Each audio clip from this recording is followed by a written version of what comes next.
All right, so continuing our discussion about phosphocreatine or creatine phosphate, why is it so limited? You only have a certain amount of creatine stored in your muscle. And once you use it up, the energy that is stored in it is gone, essentially. And the only way that creatine without a phosphate will be useful to you again is if you can rephosphorylate it, put another phosphate group back on it. So what we're going to talk about now are some studies that have investigated how quickly your creatine phosphate levels go down and how they're recovered, because that recovery is really important for you to be able to use it again quickly. So in this study in 1995, and there's many studies like this is just one example, they used an MRI. And if you set up an MRI in a certain way, you can use it to use spectroscopy, which you might have learned about in organic chemistry. Use the spectroscopy to look at concentrations of ATP, ADP, phosphocreatine, and similar molecules in the muscle in real time as they're exercising.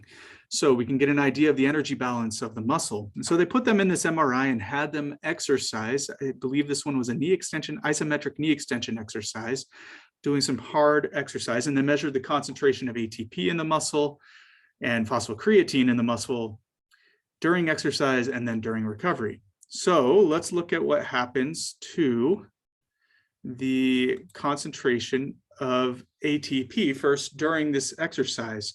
So here they're exercising for 270 seconds. So getting close to, 5 minutes. As they're doing this intense exercise, notice that the ATP concentration is staying relatively constant. And that's a testament to how effective your bioenergetic systems are at resynthesizing ATP. Yes, you're using ATP with the actin and the myosin and all these other pathways to power your exercise, but whatever ATP you're using is quickly being resynthesized by these anaerobic and aerobic processes. So I think that's really cool that you can do exercise and the ATP levels don't drop to zero right away. Now look at the phosphocreatine. These people started off with about a level of 25 millimoles per kilogram of muscle of phosphocreatine. And then as they do this intense exercise, the levels are dropping and dropping and dropping.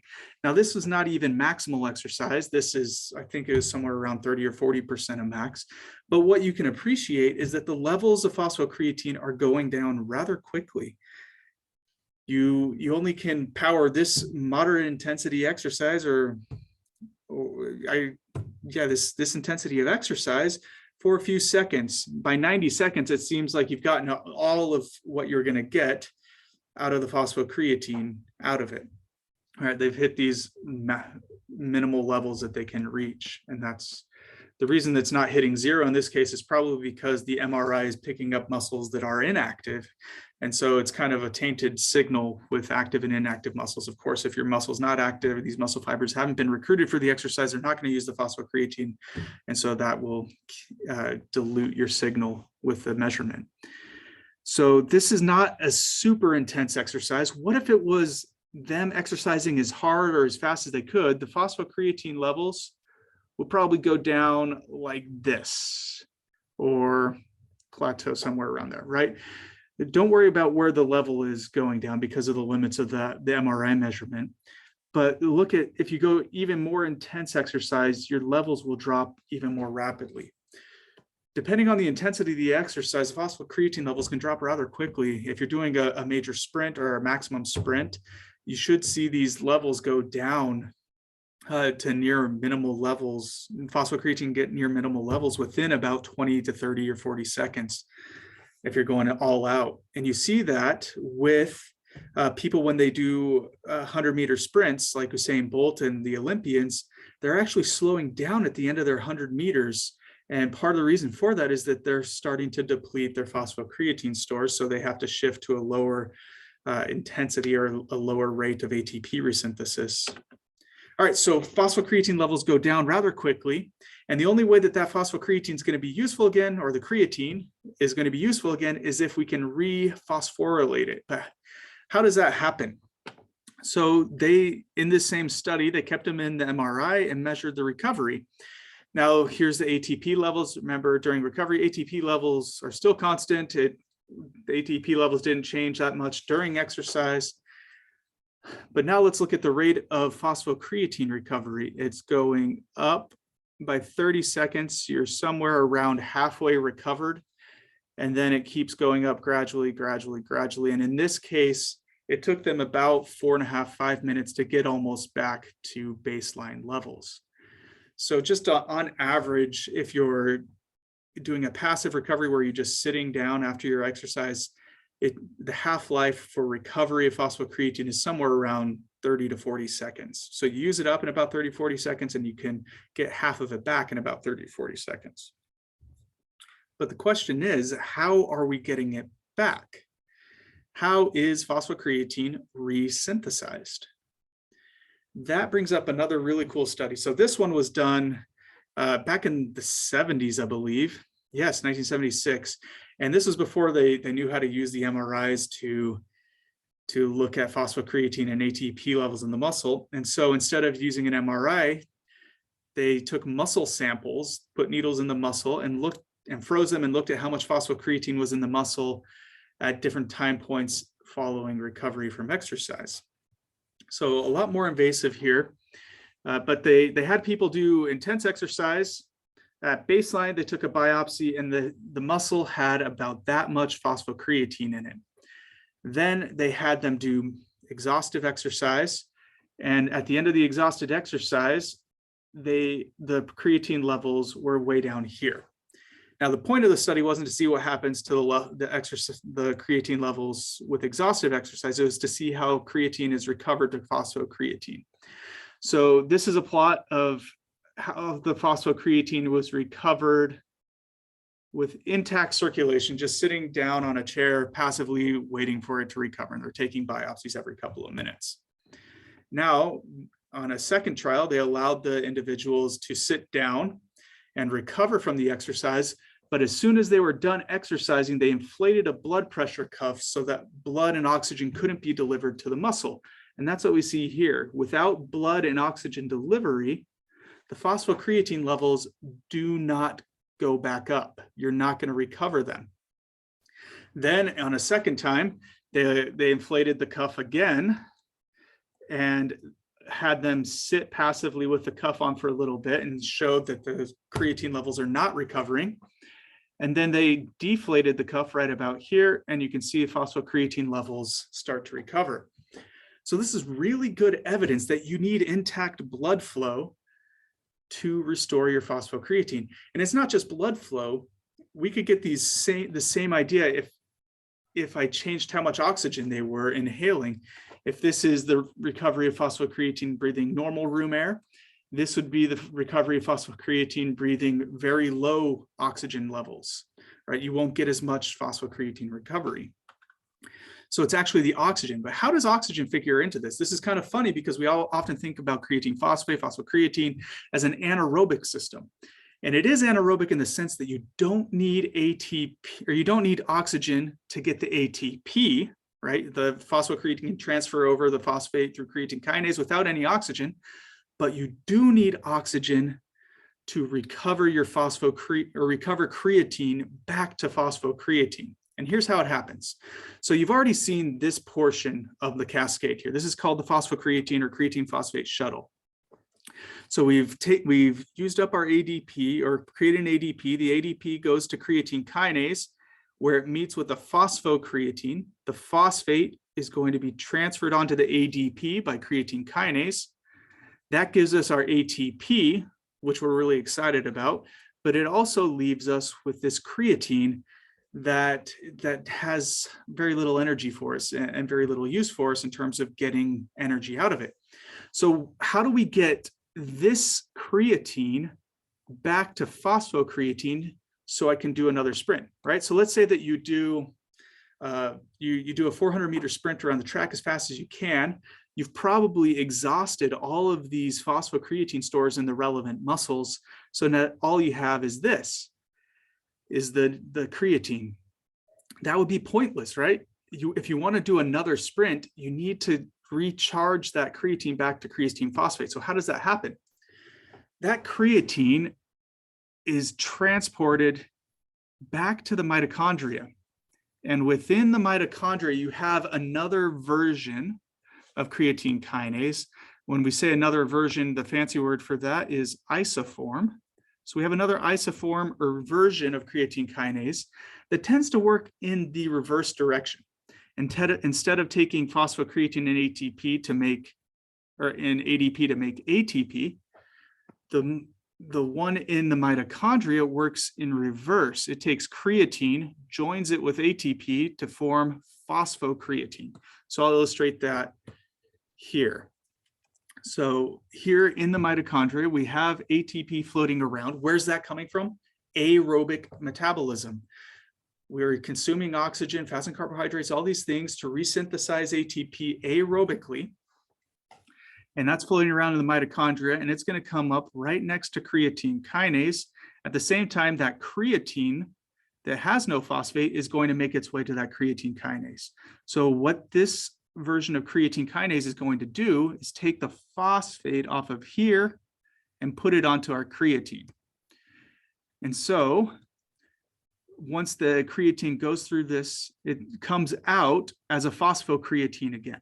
And what have we done? We've consumed an oxygen in the process, so we have a VO2, and we've taken this ATP in the mitochondria and converted it back down to an ADP, adenosine diphosphate.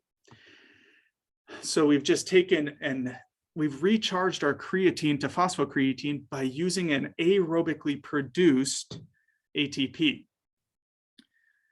And now what's cool is that by using that aerobically produced ATP, we've put an ADP, adenosine diphosphate, in the mitochondria. And this is important because the adenosine diphosphate is the signal to start oxidative phosphorylation, to ramp it up.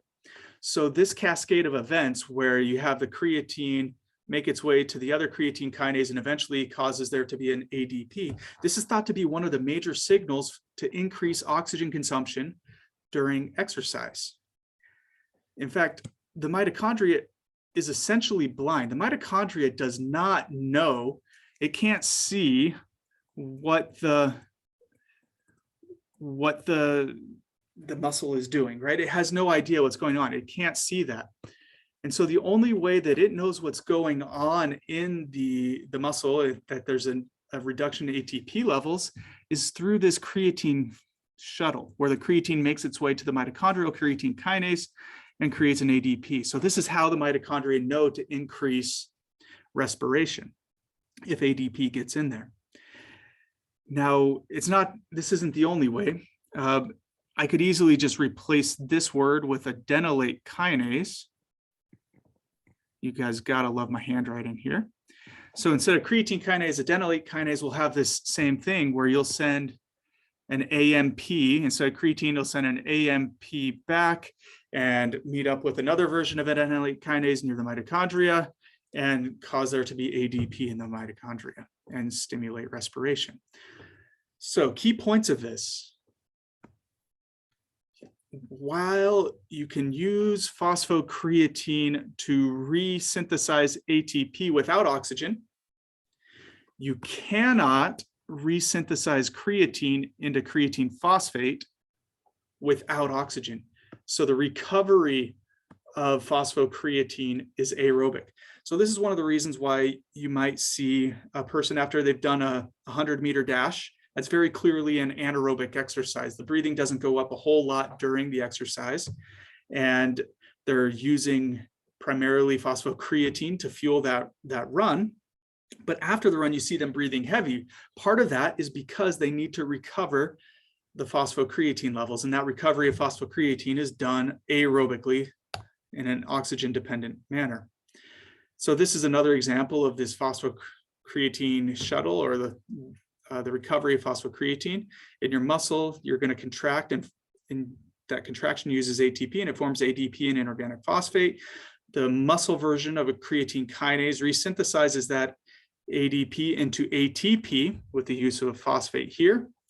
Now that creatine is going to travel into the mitochondria, where it gets recovered into phosphocreatine by way of an ATP that was produced in the mitochondria.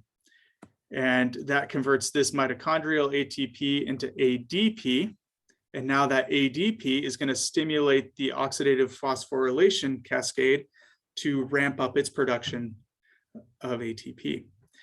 So in this way, the creatine you produce in the muscle is a signal to increase mitochondrial oxygen consumption. So in light of this, what effect does aerobic capacity have on phosphocreatine recovery? Again, this might sound a little weird because we often think about phosphocreatine as an anaerobic system, but as I've talked about, the recovery of phosphocreatine is very clearly aerobic. So in this study, they had individuals do exercise, and they measured how quickly they could recover their phosphocreatine levels. And here they measure the recovery of phosphocreatine with something called tau, or the time constant. And all that is a way of saying how long it took to recover 66% of the phosphocreatine in the muscle. Instead of a half-life, for some reason they go 63, 66%. There's some mathematical reason for that, but we won't get into it. So they looked at about 10 people in January, we'll say, and then again in March without any training. And you can imagine with no intervention, there was really no change in how long it took them to recover their phosphocreatine levels, right? So this is just a time control to see how repeatable the measurement is. In another group, they measured their phosphocreatine recovery time in January, and again in March, or 10 weeks later, 8 to 10 weeks later. But in between, they started an aerobic or an endurance training program. And what you should notice is that endurance training decreased the time required to recover their phosphocreatine. So in the past, where it took about 42 seconds to recover phosphocreatine, after endurance training, now it's only taking about 35, 37 seconds to recover 66% of their phosphocreatine. So endurance training speeds up the recovery of your phosphocreatine. So that brings up a question. Is there any advantage to endurance training individuals that do anaerobic exercise? And this example is getting older every year. This is Chip Kelly, who used to be at Oregon and then went to the Philadelphia Eagles. And now I think he's at UCLA right now. But he was famous for popularizing the hurry up offense in the NFL, or in college football. And then he tried to bring it to the NFL, and it didn't have nearly as much success. But the idea with this is to maximize the phosphocreatine recovery, or to use that to your advantage. So a normal football play runs, I don't know, just a couple of seconds, right? They're at the offensive line and they sprint out and run really fast to catch the ball. The offensive linemen are pushing and fighting. So it's a very high intensity anaerobic event during the play. But between the play, that's when they get to recover that phosphocreatine. So during the play, they're using primarily phosphocreatine, but between the play, they need to recover the phosphocreatine. And on average, there's somewhere around 40 seconds between plays, or the play clock. Let's see, the play clock, 40 seconds from the time the ball is down till you have the next play, right? So you have a limited amount of time for recovering your phosphocreatine. And if you're going and you do a really intense play and you exhaust all your phosphocreatine, if you want to have enough speed in your step for the next play, you want to go as slow between plays as possible so that you can be as explosive as possible for the next play. So what Chip Kelly and other people have done is try and minimize that recovery time, minimize the time between plays to minimize the amount of time people have to recover their phosphocreatine. It also minimizes the amount of time that the defense has to plan how they're going to defend the ball and things like that. But looking at the physiology, you're reducing the amount of time between anaerobic events, plays, so they have less time for recovery. So that means that if you're going really fast and the defense that you're playing against isn't well conditioned, they might be really explosive on the first play and the second play, but by that third play, they probably haven't had a chance to recover the phosphocreatine levels very well. And so they might not have as much speed in their step and you might be able to get past them. But the question is, well, if the defense is exhausted, why wouldn't the offense be exhausted? they don't have as much time as well. Well, the key here is if you're going to run a hurry up offense, you need to make sure that your players have a good aerobic training, good aerobic base, so that they can recoup their phosphocreatine levels between plays much faster, right? So in this example, we saw that endurance training decreased the time time required to recover phosphocreatine. So if you've endurance trained your football players, they can be more explosive between plays. So there is a benefit to having an aerobic fitness for these people that are anaerobically, like in an anaerobic thing. Football, they need to do repeated plays. Basketball, you have a lot of explosiveness, a lot of phosphocreatine, a lot of glycolysis running up and down the court. And the faster that you can recover that phosphocreatine between plays or during lower intensity parts of the game, the better, the more explosive you'll be throughout the game. So I think that it's really important for most athletes, even if it's an anaerobic event, to have aerobic fitness. The only exceptions I can think of is if like you're maybe a shot put thrower and you throw your shot put once and then you get like 5 minutes to wait to throw it again. It's probably not going to make a huge difference if you have aerobic fitness or a high VO2 max in terms of performance, but having that high VO2 max will be beneficial for you in other ways in terms of health and longevity. All right, so that's where I'll pause this video for now.